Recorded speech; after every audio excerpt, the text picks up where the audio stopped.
Y yo jamás falsifiqué un título universitario, jamás lo he hecho, eso es absolutamente falso. Yo no me he catalogado como el Javier Milei peruano, no me disgusta que me lo digan, pero no quiero que me lo digan. Te Para, digo una historia bien dura, una historia bien triste. Si me das un tiempo, o sea, te la voy a resumir. Hay algunos que creen en el Estado y yo no me burlo. Yo creo en Dios. Y yo soy un hombre temeroso de Dios. Yo soy un hombre que entiende muy bien que sin Dios no soy nada. Te voy a contar una anécdota que nunca le he contado.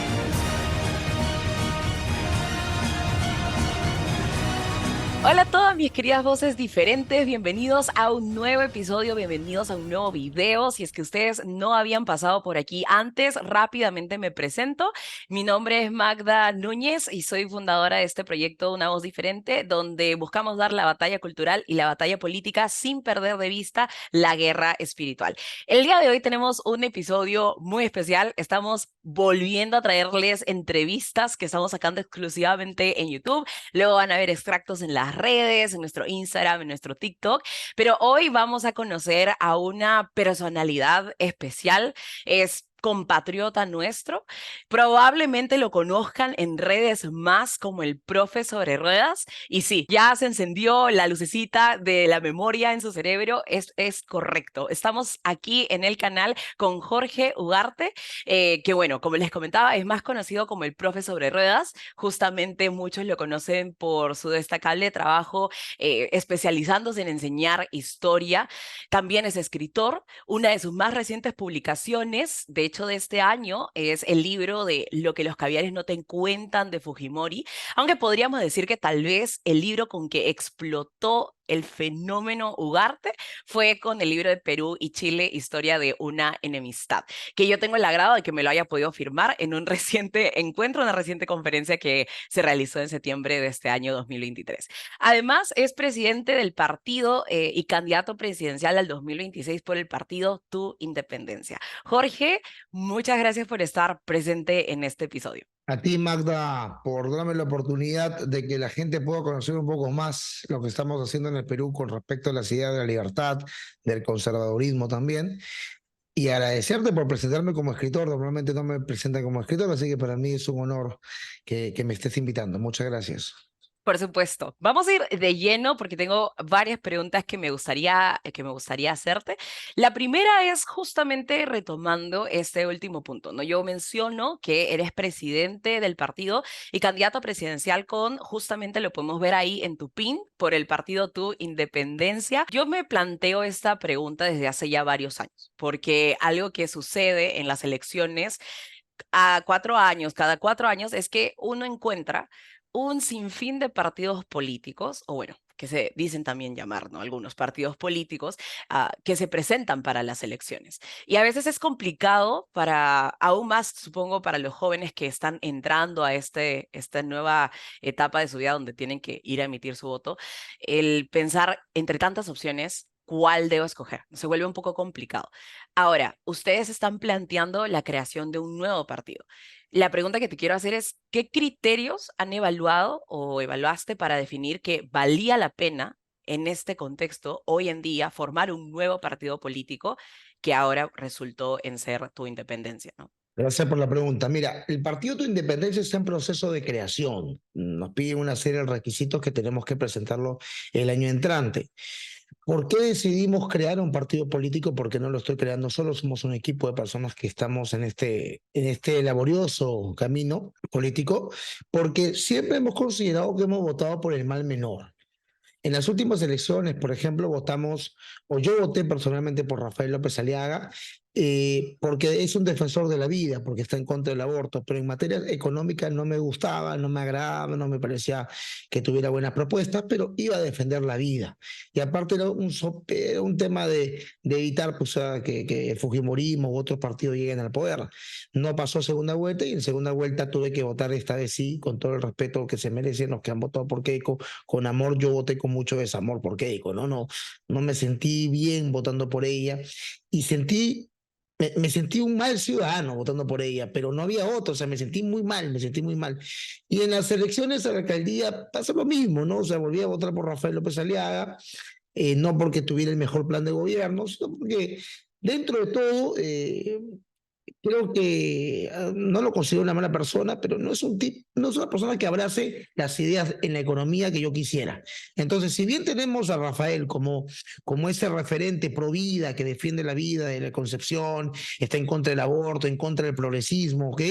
Ya, eso es algo importante en la política, pero hay otros ingredientes económicos que él no los quiere aceptar, tiene todo el derecho de no hacerlo, y hay otros componentes que se abraza con ligereza, que son, por ejemplo, los componentes soberanos, ¿no? Un país que tiene que estar fuera de la Corte Interamericana de Derechos Humanos, un país que no se somete a una agenda globalista. Sin embargo, en su plan de gobierno hacia Lima, él sí se sometía al ambientalismo, al progresismo, a la Agenda 2030. Entonces, uno dice, ¿estos políticos se hacen los que no saben o verdaderamente no saben?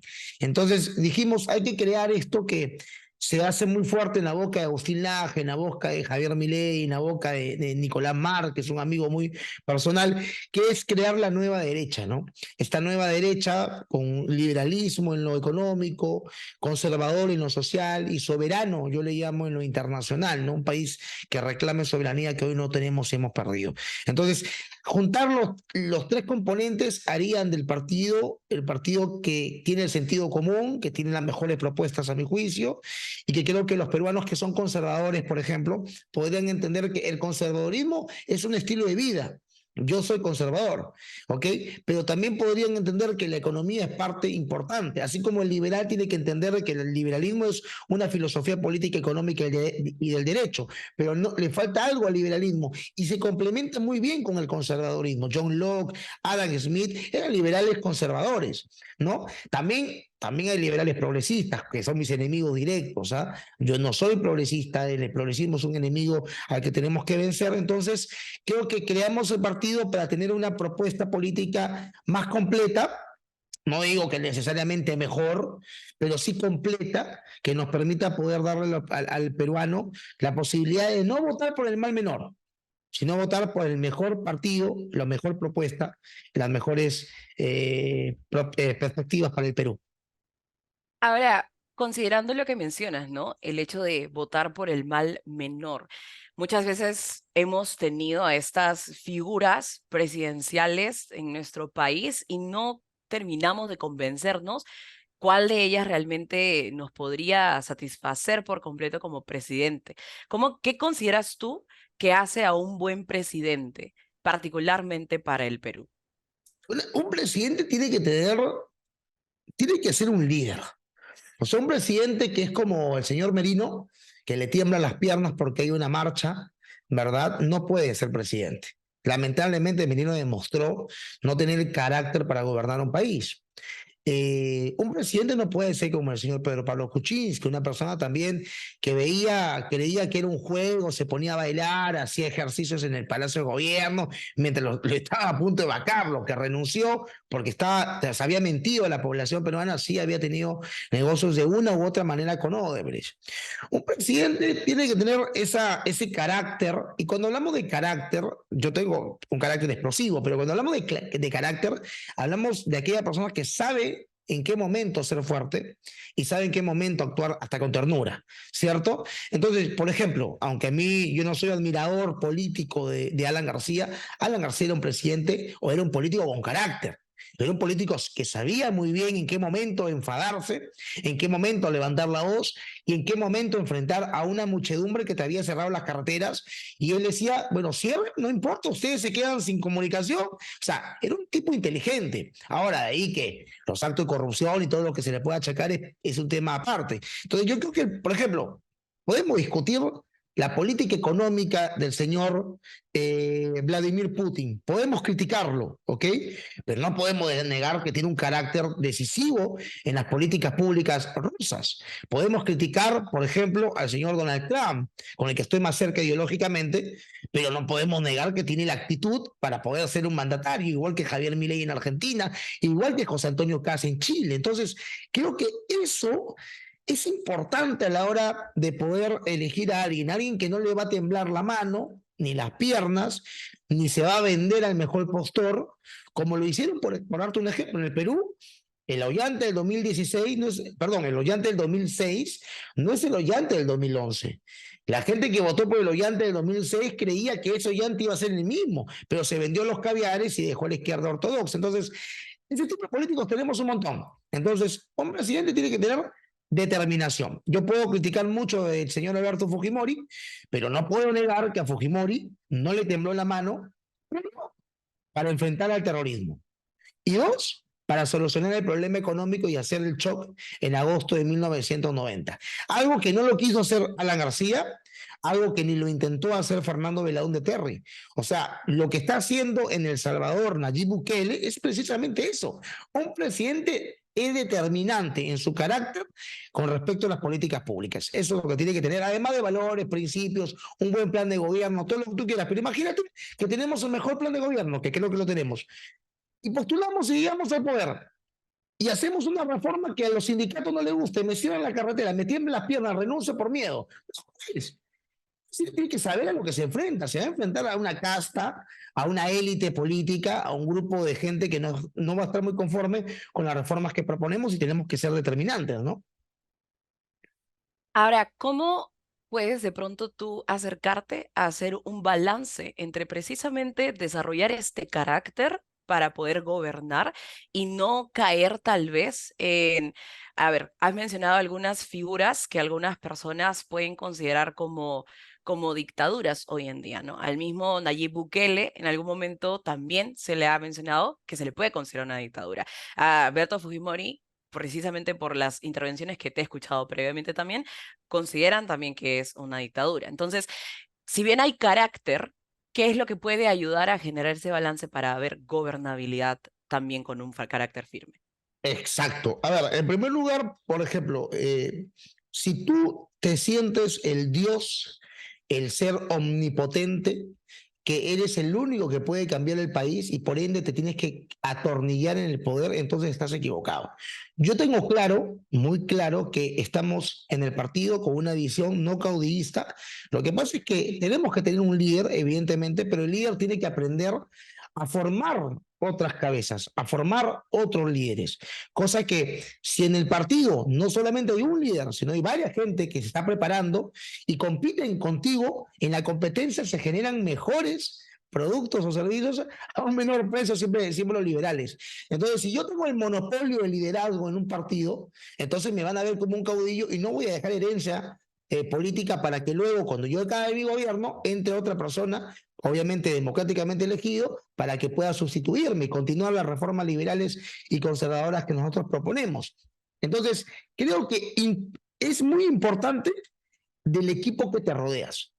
O sea, si tú te rodeas con un equipo que, si bien es cierto, considera que tú eres la cabeza momentánea del partido, no te ven como un dios, como un ser intocable, y mucha gente que me conoce piensa que yo no acepto críticas o que la gente que está a mi alrededor me hace caso eclesiásticamente a mis decisiones. No, muchas veces votamos, yo pierdo en las votaciones dentro del CEM, que es el grupo orgánico del partido. Entonces, preparar líderes para que puedan tomar la batuta cuando tú ya hayas gobernado o cuando tú ya hayas cumplido un espacio, ¿no?, de gobierno, ¿no? Eso es lo que estamos haciendo, creando líderes para no sentirnos que un caudillo tiene que llevarnos al poder y perennizarse en él. Es dejar, creo, ese legado, ¿no? Yo creo que eso habla del pensamiento a largo plazo que tienen y que no se encuentra mucho, mucho menos en la formación de nuevos partidos políticos, Si me podría decir. permites, si me permites agregar algo más, no lo hizo Alberto Fujimori porque su hija heredó algo que él no le dejó para heredar. O sea, no hubo un líder dentro del Fujimorismo que pudiera heredar, ¿no?, la continuidad política. No lo hizo Marta Chávez, no lo pudo hacer otros que estaban por ahí. Tampoco lo hizo Alan García, por ejemplo. Mira, Alan García es un tipo brillante intelectualmente hablando.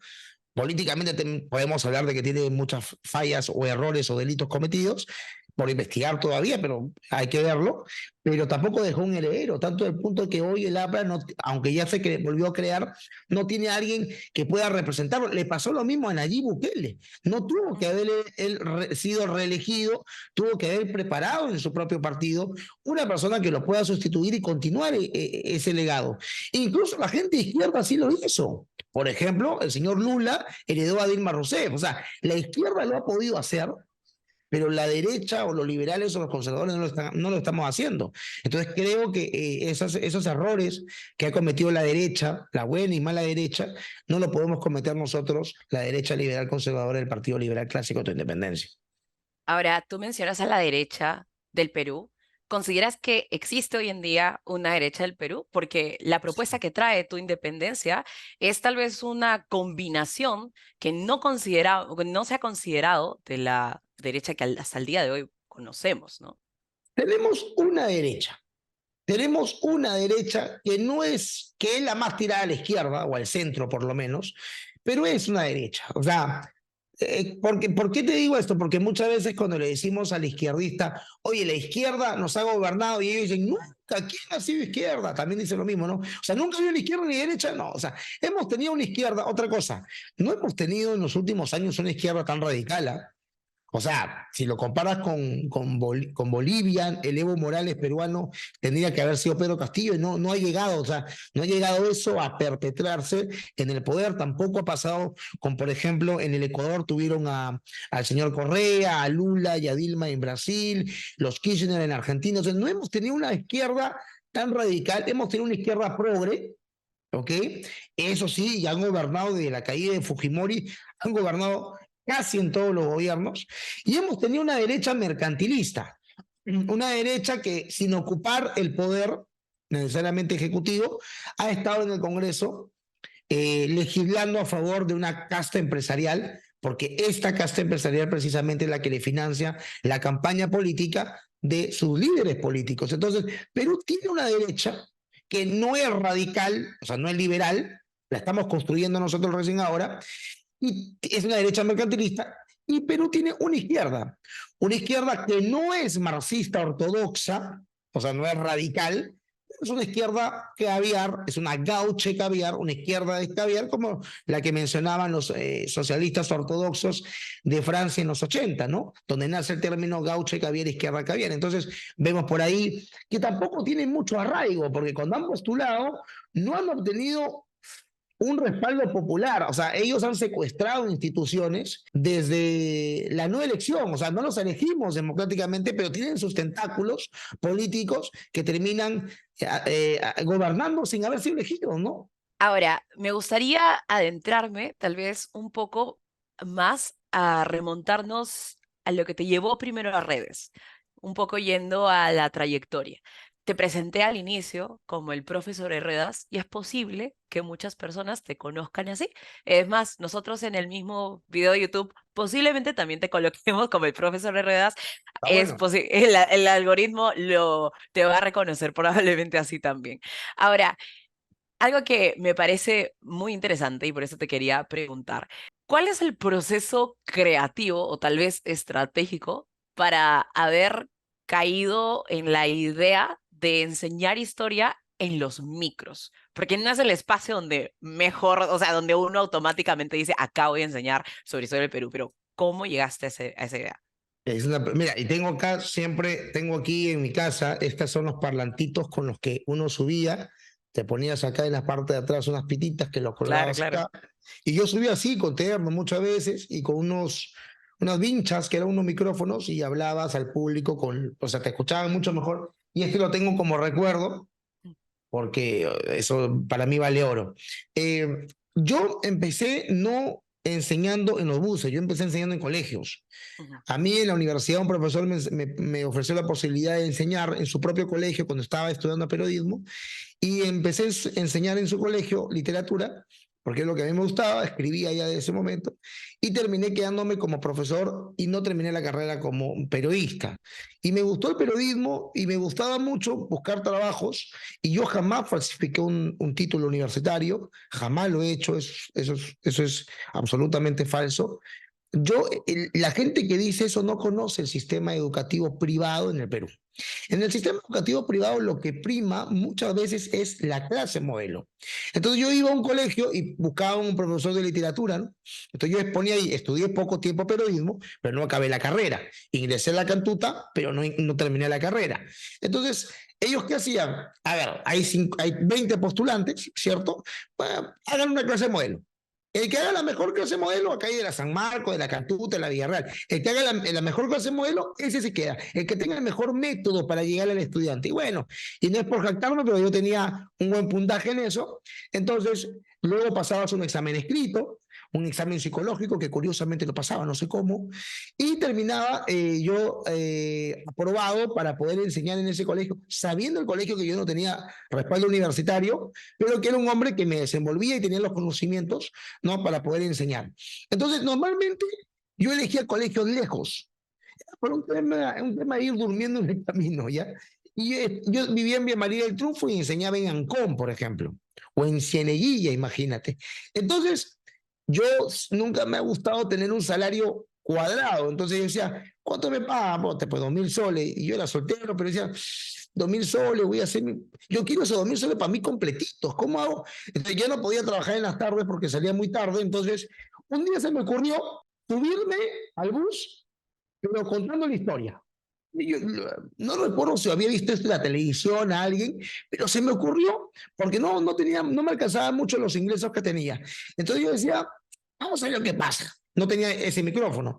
Subí al primer bus para irme a Ancón, pero me habré demorado 10 minutos en el bus y me fue bárbaro. Hablé de la guerra del Pacífico, a la gente le encantó. Y luego lo que hice fue manguear. Manguear es, bueno, si te gustó lo que te conté, si la información fue atractiva para ti, bueno, y si me quieres apoyar con una moneda, yo trabajo en un colegio en Ancón y hago esto para ganarme algo más. Uy, la gente empezó a ayudarme un montón. Entonces desde ahí hasta Ancón me subía a 10 carros y llegaba a Ancón. De haber salido con mi casa sin un sol, llegaba a Ancón con 50, 60 soles. Entonces, a la hora de dar mis clases, todo, regresaba a Vía María, también hacía lo mismo con otros 50, me sacaba 100 soles más, además de mi sueldo. Entonces, eso ayudaba un poco a compensar los libros, porque yo tenía una biblioteca mucho más grande que esta que tuve atrás. Yo tenía una biblioteca hermosa, yo invertí en mi parte en la biblioteca, pero bueno, por cosas de la maldad de alguien, vendieron todos mis libros, algún día contaré esa historia.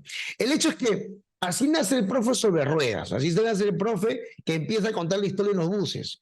Entonces, en algún momento fue tanta la popularidad de vender en los buses, la gente le encantaba, yo iba a subir con mapas, todo, que un día uno de los dueños de un colegio me dijo que no siguiera haciendo eso.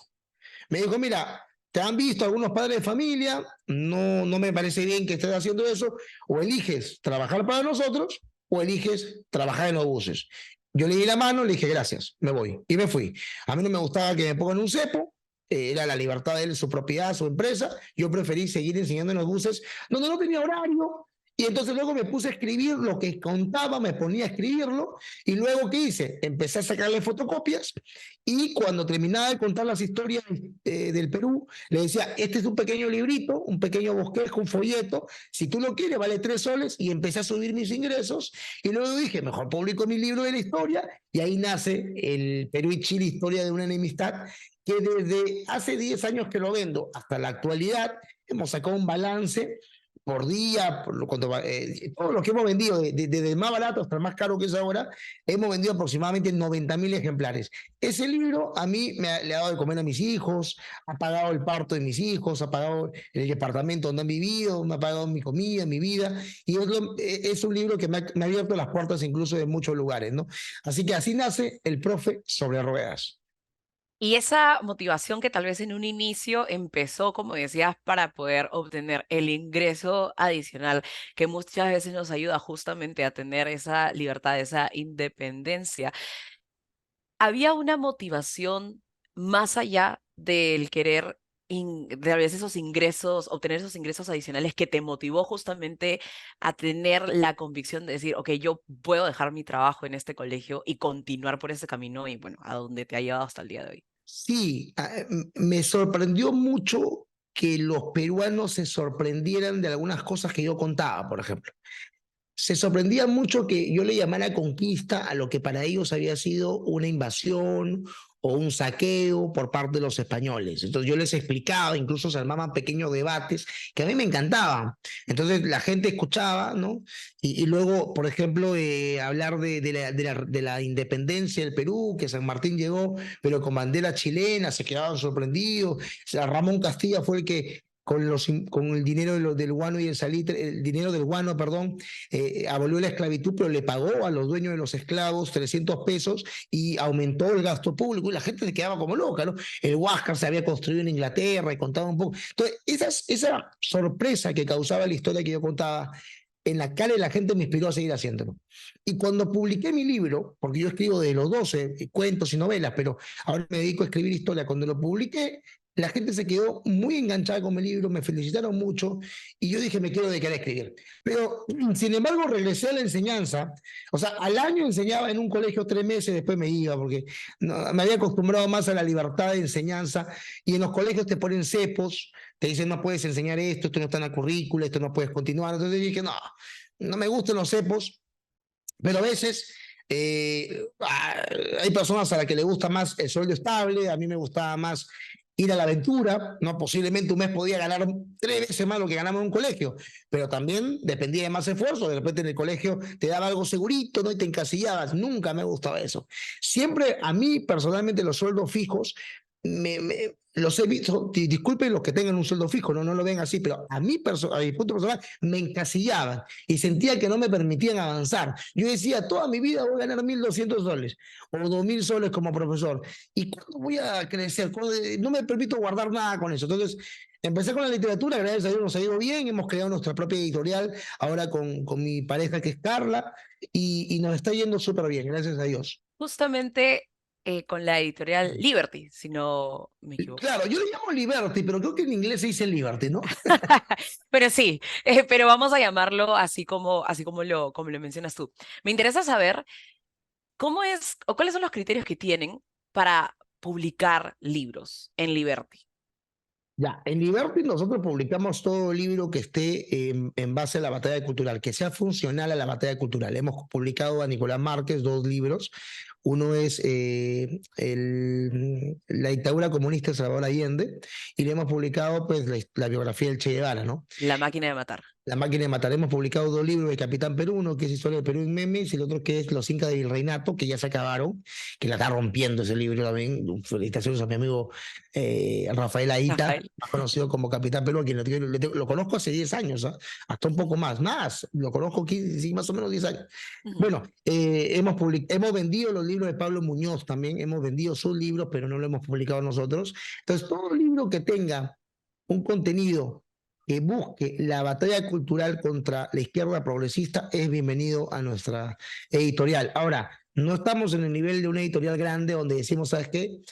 No pongas un centavo, dependiendo muchas veces, ¿no? Eso también, si el escritor es conocido, no pongas un mango, man, yo me lo consigo, yo lo publico y ya vemos cómo repartimos la ganancia. Ahora, si el libro es de alguien que no es tan conocido o no es conocido, ahí sí el contrato es distinto, ¿no? Eso pasa siempre en las editoriales, ¿ah?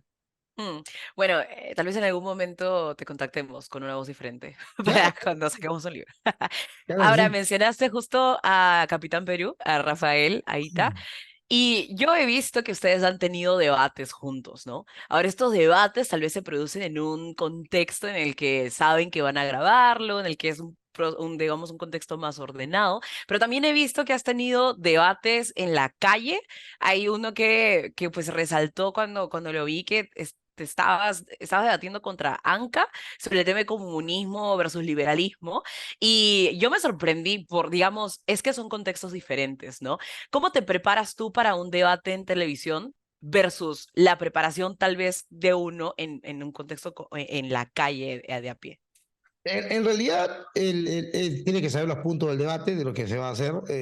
Yo he ido a la Plaza San Martín 5 veces a debatir, ¿ya? Y yo soy absolutamente honesto y transparente siempre. O sea, de las 5 veces, una vez perdí el debate.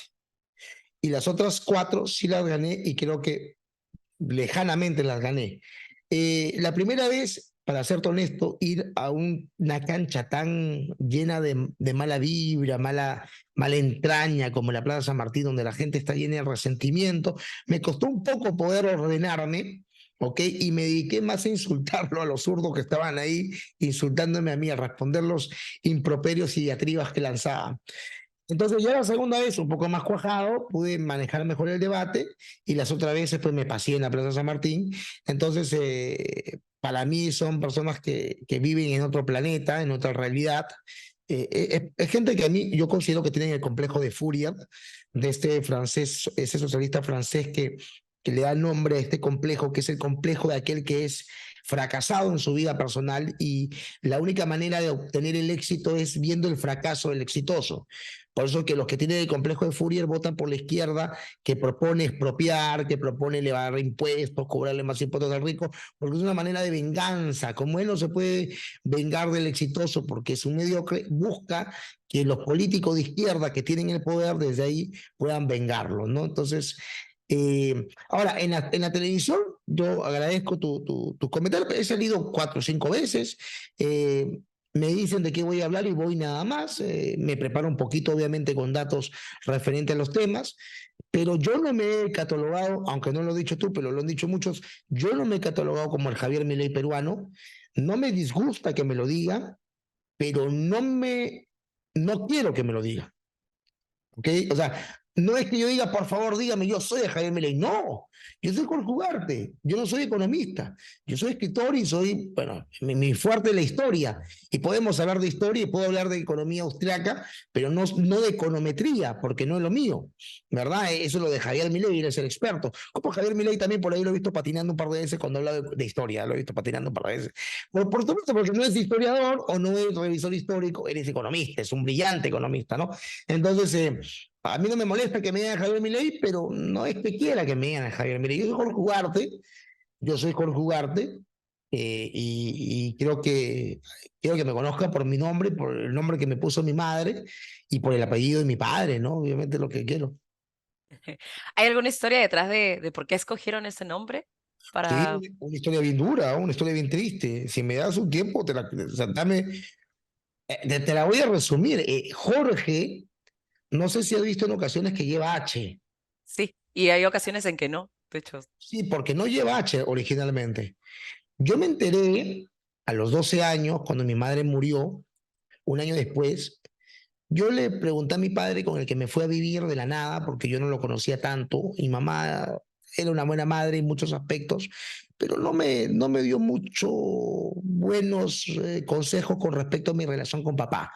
Entonces me llenó de malos sentimientos hacia mi papá, que yo los superé muy rápido y están superados totalmente en la actualidad. Pero en ese momento yo tenía como un recelo de mi papá y vivía con él y le pregunté un día que estaba en su cuarto, papá, ¿por qué me pusiste Jorge? Porque mi mamá me había contado de niño que Jorge me puso mi hermano mayor, el mayor de todos, decidió que yo me llamara Jorge porque como él era el mayor le dieron esa potestad.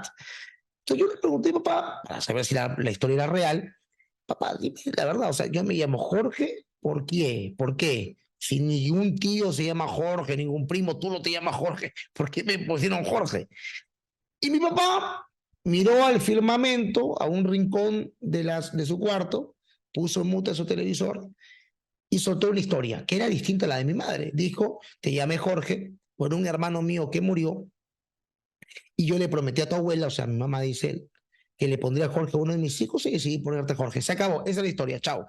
Y me dijo que me fuera. Bueno, yo tuve que creerle, no podía refutarle a mi padre. Pero yo tengo una hermana, mi hermana Úrsula, que era el paño de lágrimas de mi madre. Y como mi mamá y mi papá se separaron cuando yo tenía un año, o sea que mi mamá ya estaba, había estado bien tiempo separada de él, mi hermana le conté la historia que mi padre me contó, que a mí me habían puesto Jorge por un hermano que había fallecido de mi padre, o sea, por un tío, y mi hermana dijo, no, eso no es verdad. No molesto. O sea, me pusieron Jorge entonces porque el Rafa me puso a Jorge. O sea, mi hermano mayor. Tampoco, me dice. Siéntate, te voy a contar la verdad. Y mi hermana me contó la historia.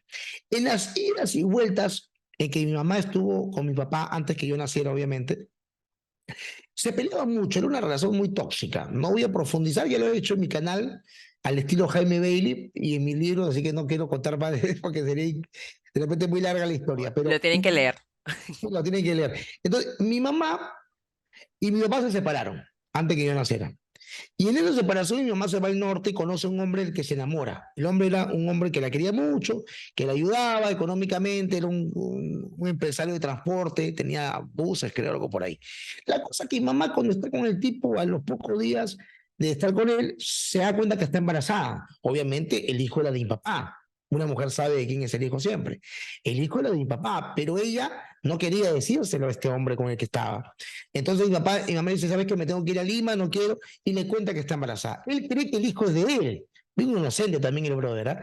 Él cree que el hijo que mi mamá llevaba en el vientre era de él, pero no, era de mi papá, el niño que estaba ahí.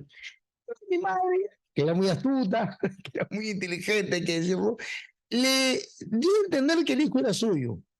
Y él le sacó algunas moneditas, le sacó alguna platita antes de despedirse, porque su amor duró como 3 meses. Ella estaba con la barriguita crecida y le dijo: Me voy a Lima, me despido de ti, nunca más nos vamos a ver, pero este hijo es tuyo, le dijo.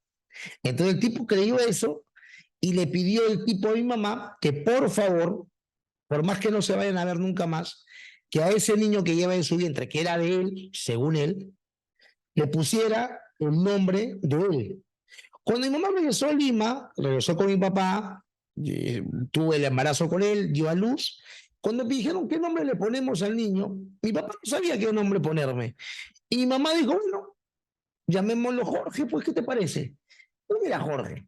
El conductor, el hombre que se había enamorado de mi madre allá por Piura en 1989, más o menos. No, en 1988. Entonces yo digo el nombre del amante. Esto me parece divertidísimo ahorita. Pero en ese momento me dolió. Entonces yo dije, no, tengo que agregarle la H a mi nombre para sentirme menos mal, ¿no? Y bueno, le agregué la H, ¿no? Entonces, que el nombre Jorge es parte de esta historia, que es bastante simpática. No lo digo con dolor, yo amo a mi madre, amo a mi padre, los amo con todo mi corazón, pero son anécdotas, ¿no? Que uno cuenta. Y bueno, y cierto, te dan anécdotas para contar.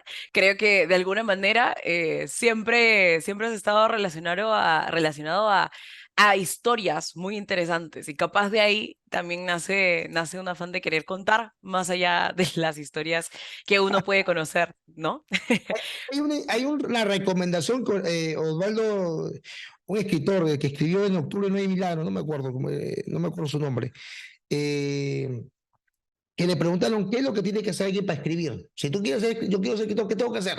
Vive, vive intensamente, vive. Tienes que vivir. Si alguien quiere ser escritor y me está viendo, vive, ten experiencias, goza la vida, sufre, alégrate. No, conversa con la gente en la calle, escucha sus historias, por más que te parezcan tontas, escúchalas, porque eso te va a dar inspiración después para escribirlas. O sea, de eso se trata la literatura, de poder vivir y luego plasmar todo lo que has vivido. Ojo, y también leer muchísimo, muchísimo, porque te da el nutriente vitamínico para poder armar buenos textos, ¿no? Buenas historias. Ahí Elmer nos pasa el nombre Oswaldo Reynoso. Osvaldo Reynoso, claro que sí. Gracias por recordármelo. Ahora, dirías que tú, esta nueva experiencia que estás viviendo, ¿no? Con la formación del partido, tu independencia, adentrándote tal vez más de lleno a la política partidaria, es una experiencia, tú lo has decidido también como aquello nuevo que quieres experimentar, que quieres vivir, posiblemente algo de lo que pudieras escribir más adelante. Sí, posiblemente sí, es un reto, un reto. El mayor reto que me he puesto en la historia de mi vida es crear el partido primero. Y creo que ser candidato va a ser otro gran reto que espero superarlo con éxito. Eh, Cuando yo empecé esto de la política, releí el libro El pez en el agua de Mario Vargas Llosa para entender un poquito cómo es cuando un escritor se mete a la política, ¿no? Y Mario Vargas Llosa cuenta cosas, pero increíbles, y cuenta lo sucio y repugnante que es la política.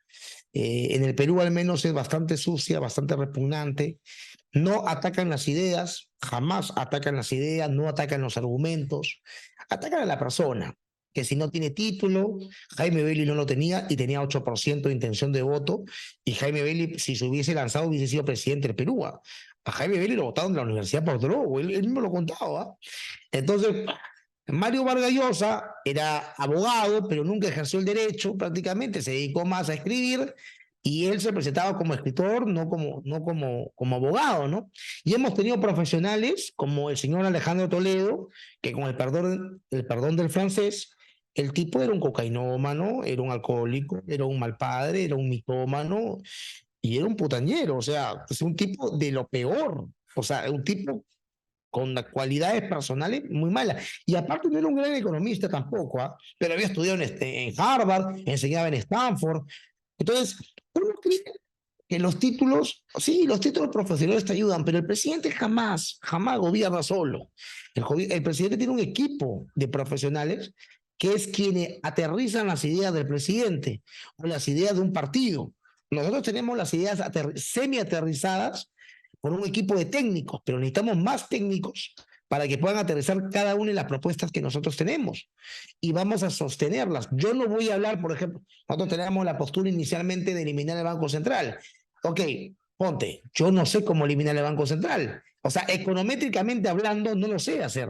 Por eso tenemos un economista que estamos jalando, que trabaja en el Banco Central, dicho sea de paso, y que posiblemente nos ayude a cómo eliminaríamos el Banco Central en el caso que la propuesta se mantenga, porque hay otra propuesta de mantener el Banco Central bajo los parámetros actuales de independencia y no bajo el control del Ejecutivo como se hizo en los 80 con Alan García. Entonces, eh, creo que es importante el tema de debatir las ideas, ¿no? En la actualidad. Ahora, hablabas del equipo de trabajo. ¿Tú tienes alguna idea, algunas personas que podrías destacar o cómo armarías tú de pronto el gabinete ministerial? No, todavía no tenemos el gabinete, pero sí tenemos un equipo de trabajo y a quien les quiero mandar desde acá mi más ferviente saludo. Por ejemplo, Miguel Quispe, que hace un trabajo maravilloso con Nazaret, su esposa o su futura esposa. Está Eddie Rodríguez, que desde un principio se puso la camiseta y no ha dejado de trabajar con nosotros. Kennedy Pomiano, Ronald Ríos, Yanina Cornejo, Carla Colunge, mi pareja. Está también el doctor Zeta, el doctor Ceballos con su esposa Silvia. Está también Renato, que se incorporó hace poco, junto con Víctor, también dos caballos, dos potros salvajes de campo, que necesitábamos en el partido esos componentes de gente que cargue, baje, suba, afilie y no tenga miedo que sea de barrio, porque a veces el liberalismo es muy elitista, ¿no? No, solamente en congresos muy pitucones, ¿no? Y eso es algo que lamentablemente no ha funcionado, y por eso que la idea de la libertad la estamos popularizando. Magda, ir hablar de la ciudad de la libertad y María del Triunfo. ¿Cuándo han ido a hablar de la... Lo hemos hecho nosotros, lo hemos hecho en el Cerro Fortaleza de María del Triunfo, lo estamos haciendo en asentamientos humanos en Los Olivos, lo hemos hecho en Pampa de Chimbote, lo hemos hecho en lugares recónditos del Perú. Entonces, ¿Y cuál es su estrategia para bajar esos temas que tú mismo lo has comentado, ¿no? A veces se ha considerado que es más de una élite para bajarlo a lo que tal vez terminó poco de izquierda, pero al fin y al cabo cumple, bajarlo al pueblo. la gente es liberal y no lo sabe, y lo logra entender cuando explica la idea de la libertad. Por ejemplo, vas a un asentamiento humano, vamos a hablar de política, ¿qué le parece? De economía, ok, economía política, ok. Usted, maestro, ¿quiere más políticos? ¿Usted qué opina de los políticos? ¿Son una porquería o no delincuentes? Che, bacán. ¿Usted quiere más políticos? Menos, que se larguen. Ok, está igual que yo. Queremos un recorte del aparato público. ¿Qué hace el Ministerio de la Mujer por usted, señora? La señora, una señora. ¿Qué hace el Ministerio de la Mujer por usted? Nada, señor, nada. No nos ayuda. Ok, ¿usted está de acuerdo que siga manteniendo a un grupo de parásitos en el Ministerio de la Mujer si es que a usted como mujer humilde no lo... Nada, perfecto. Hay que eliminar ministerios que no sirven. Pero señores, los impuestos, los políticos dicen, los pobres no pagan impuestos, usted paga impuestos. Cuando compra una gaseosa, una galleta, un caramelo, ese producto que usted compró tiene una carga tributaria por lo menos del 18%. Todos pagamos impuestos y con esa plata se pagan a los políticos. Yo quiero menos impuestos, tú quieres menos impuestos, sí, perfecto. ¿Queremos sistema de educación de mejora? Sí. Mira, pregúntale a cualquier mamá que está a las afueras de un colegio público, como lo hemos hecho. Hemos ido a las afueras de los colegios públicos y les he preguntado a la mamá, a ver, señora, ¿usted tiene hoy para un colegio particular? No lo tengo, perfecto. Por eso lo trae a su hijo colegio estatal. Sí, joven, por eso lo tengo, perfecto. Y si yo como político le doy la opción de que usted elija un colegio particular aquí en su zona, que no sea más caro de 600 soles. ¿Usted elegiría el colegio particular, con los subsidios de los peruanos, o seguiría eligiendo esto? Uy, no, joven, ¿dónde firmo? Por favor. Nos hemos ido a los hospitales públicos en zona de emergencia y le hemos dicho, usted sí quiere seguir viniendo a este hospital que no tiene implementos, que no tiene herramientas, no tiene tecnología, o preferiblemente le paga un seguro de 250 a 300 soles que le da cobertura en 50 hospitales privados. Me voy a ese hospital privado. O sea, la gente elige siempre porque esa es la acción humana de la que hablaba Mises, el gran Ludwig von Mises de la Escuela de Austríaca de Economía. La acción humana es pasar de una situación a otra mejor, deliberadamente. El ser humano siempre va a elegir lo mejor. Si le damos la posibilidad y le explicamos, obviamente, porque esto no es tan fácil, le explicamos, por ejemplo, que Petroperú genera un gasto increíble, innecesario y que le pega al más pobre, y se lo explicas, la gente lo va a entender y va a preferir que se privatice o se liquide Petroperú. Entonces, ese trabajo que te acabo de mencionar, Magda, no lo ha hecho el liberalismo elitista del Perú. Por eso es que mi presencia en algunos medios, como tú lo mencionabas, causó risas, carcajadas, burlas. No, porque en el fondo fue envidia por parte de algunos liberales de la élite peruana, ¿no? Que trabajan en el Fondo Monetario Internacional, sumamente globalista, keynesiano y que tiene una agenda progresista junto con la ONU, la agenda de la ONU, la Agenda La 2030. Agenda 2030, ajá. Entonces, esos liberales progresistas que siempre han defendido supuestamente el libre mercado, me han visto a mí, ¿quién es este payaso? ¿De dónde es? Claro, porque yo no pertenezco a la clase elitista de la economía peruana, pero mi discurso de liberalismo, con el perdón de la humildad que no voy a derrochar hoy, es mucho más atractivo para la gente que las columnas que escribe el señor Federico Salazar, con todo el respeto. O sea, por favor, ¿no? Y eso es porque hemos aterrizado las ideas de la libertad para que la gente las pueda consumir y digerir de una manera simple y sencilla. Ya para ir cerrando, aunque igual creo da pie para conversar sobre muchos temas más, tal vez en una oportunidad futura podamos adentrarnos mucho más al ideario que tiene tu independencia. En esta ocasión quería poder presentarle a los demás también quién es la persona detrás de Jorge con H, la persona detrás del profesor Herredas. Y para terminar, quería preguntarte, ¿no? Tú has tenido una trayectoria bastante interesante e incluso también a nivel, digamos, profesional. En retrospectiva, tal vez ahorita tú puedes mirar hacia atrás y decir, entiendo cómo es que se fueron dando las cosas, cómo es que llego a este momento, pero cuando eras más joven, cuando tal vez incluso de niño veías hacia adelante, tal vez no lo podías avecinar. Esos sueños que tenías tú de niño, ¿todavía se mantienen o han ido cambiando en el tiempo?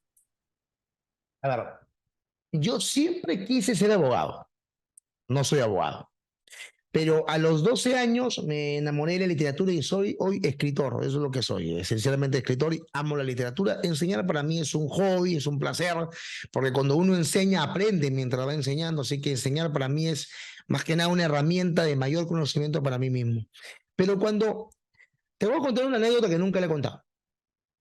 Yo estaba en los buses vendiendo mi libro y hubo un momento donde no vendía porque ya estaba cansado de subirme todos los días a los buses, y pasaba una situación incluso con la madre de mis hijos muy mala, y no me iba bien, debía 3 meses el departamento donde vivíamos, no teníamos para comer, me prestaba plata de mi hermana me ayudaba, por eso que la quiero un montón, porque me ayudó en un momento donde menos tenía, y yo estaba sentado en un paradero de Benavides. Iba a subirme a un bus y me cerraron la puerta en la cara, no me dejaron subir, me volví a sentar porque te humillan muchísimo en la calle es así, uno tiene que aprender que la calle es dura. Y yo estaba sentado ahí y yo le dije a Dios algo, porque yo soy creyente. Hay algunos que creen en el Estado y yo no me burlo, yo creo en Dios. Y yo soy un hombre temeroso de Dios, yo soy un hombre que entiende muy bien que sin Dios no soy nada. O sea, sácame a Dios, no soy nada. Y cada cosa que me ha pasado es por Dios. O sea, hoy no tendría ni siquiera la luz con la que me estoy alumbrando si no fuera por el Señor. Entonces yo estaba ahí sentado y le dije a Dios, y eso fue hace 3 años y medio más o menos, casi 4 años, le dije, Dios, ¿de verdad he nacido para morir en el anonimato? O sea, ¿de verdad voy a morir sin que la gente conozca verdaderamente mi trabajo como escritor? Mis nietos me van a olvidar Y mis bisnietos no saben ni siquiera quién soy. De verdad nací para no marcar la página de la historia. Y Dios hoy me tiene acá como uno de los políticos que está creando un partido que podría marcar historia. Todavía no lo hemos logrado. Pero si Dios me permite escribir mi nombre en la historia peruana, esa es la mayor gloria que uno puede tener. Y que te recuerden bien por la historia. Este tipo hizo algo bueno, este tipo hizo algo positivo, este tipo luchó para poder acabar con la corrupción en el Perú, este tipo se enfrentó.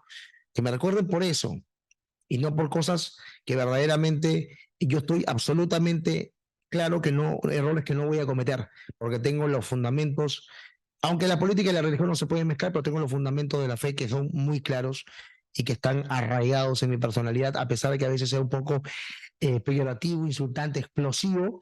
Soy un hombre temeroso de Dios, soy un hombre que ama a Dios y que sabe que hasta la mujer que tengo a mi lado es la mujer que yo exactamente le describí a Dios una noche. Por favor, le dije a Dios, mándame una mujer que me soporte, que me quiera, que pueda entenderme como soy, que vea mi corazón y que no vea que mi carácter es de repente muy loco, sino que me ame, que ame lo que hago, que me apoye en lo que hago y sobre todo le dije al final a Dios, y por si acaso, si puedes, mándame la bonita y me la mandó completa.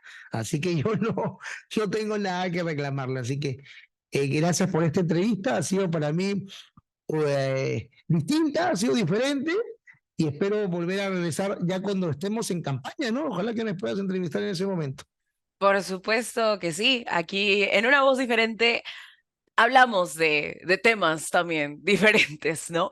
Creo que es muy importante conocer justamente las ideas y también a la persona que las carga, el trasfondo que tiene, porque a veces te ayuda a entender un poco más el contexto del cual nacen, ¿no? Y vienen. Entonces, no, pues para usted, para nosotros ha sido realmente un gusto. Estoy segura que las personas que vean esta entrevista van a conocer tal vez nuevas facetas y vamos a seguir viendo tu trabajo. Así que yo animo a todos a que puedan seguir el trabajo que viene haciendo Jorge, el trabajo que viene haciendo la propuesta de tu independencia. Y para cerrar, déjanos saber dónde es que pueden seguir este trabajo, qué cuentas tienen que seguir. Es el momento para que camines la alfombra roja y puedas dejarnos tus redes sociales. Claro, síganos no me sigan a mí, sigan al partido Tu Independencia, busquen a Tu Independencia por todos lados, por Twitter, por Instagram, por Facebook, síganos, somos un partido que tiene los tres pilares, liberal, conservador y soberano. Acá tienen a una persona que sobre mi cadáver se va, o sea, primero muerto antes que el progresismo pueda destruir la familia, que es lo que busca, eso jamás va a ocurrir, y se lo digo directamente, hay políticos que tienen este discurso y cuando llegan al poder terminan cambiándolo. Defendemos la vida, no vamos a cambiar esta postura, defendemos la vida y obviamente una niña que quede embarazada producto de un acto atroz, ¿no? Como es lo que ustedes ya saben, no lo puedo decir aquí por tema de baneo. Primero, el que hizo eso tiene que pagarle en la cárcel de por vida. Y segundo, la niña tiene que seguir un acompañamiento total y completo por parte del Estado. Tenemos que tener casa de acompañamiento, casa de ayuda para niñas o para mujeres, o también para niños u hombres que también han sido violentados sexualmente y eso también ocurre. Entonces hay que ayudarlos. No es una solución terminar con la vida del niño. La solución es que esa vida se proteja y que la vida negativa la pague en la cárcel para siempre. Y el Estado sí tiene que hacerse presente en eso. Ahí los liberales no están muy de acuerdo conmigo, pero yo sí estoy de acuerdo en usar fondos públicos para ayudar psicológica, económica, educativa, hasta laboralmente a una persona que producto de esto quedó lamentablemente embarazada. Así que yo le doy a ustedes el agradecimiento, a tu público también, búsquenos como el Partido de tu Independencia y en el 2026 se vienen cositas, se vienen cositas. Se vienen cositas. Ya saben todos, aquí también aprovechamos el cherry. Déjenle like, denle suscribirse. Vamos a buscar seguir haciendo muchas entrevistas interesantes que a ustedes los va a ayudar a seguir siendo una voz diferente. Así que seamos una voz diferente. Nos vemos. Cuídate, gracias, chao.